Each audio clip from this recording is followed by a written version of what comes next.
Another day, another deluge of driver's license numbers dumped into the hands of criminals. Today, we're talking about Assurance America, a U.S. auto insurance provider that just disclosed a breach affecting roughly 6.99 million people. Yeah, as of today, that makes it the largest known exposure of driver's license numbers so far this year in 2026. Yeah, and we're only halfway through the year. Yeah, so here's what happened, folks. Assurance America detected suspicious behavior on their network. They kicked off this investigation and then eventually confirmed that attackers had, yes, stolen a ton of their customers' data. We're talking about names, driver's license numbers, and in some cases, additional identifiers tied to insurance applications and policies. The company is now sending notification letters and offering the usual credit monitoring package that nobody actually finds comforting anymore. It's good to know they care.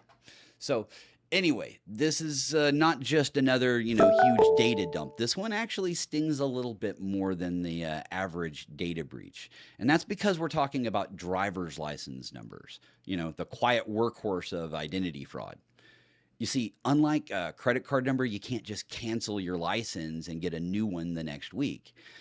In fact, most states actually tie that number to your identity. And this isn't just for a short period of time, it's for years, sometimes for life. Yeah, trust me when I say that criminals love driver's license numbers because they can use them to do all sorts of things like open accounts, file fake tax returns, apply for loans, and pass knowledge-based authentication checks that banks and government portals use. So this is serious.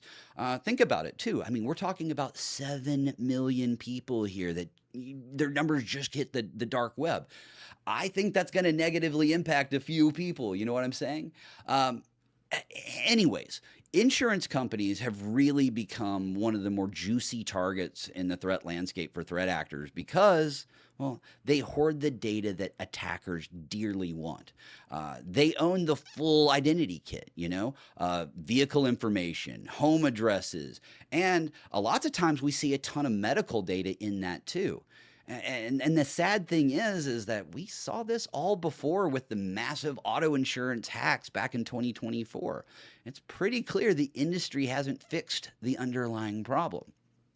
So, what's next? Okay. I would expect class action lawsuits from impacted victims. Also, expect attorneys general to start asking some pointed questions. And most importantly, I would expect a lot more identity thefts to start happening directly because of this breach. So the takeaway for you is if you've ever had auto insurance with Assurance America or any of their underwritten brands, you need to freeze your credit right now. Okay. You don't want to wait for the letter. Also, treat any call claiming to be from your insurance as a hostile threat actor until you verify it yourself.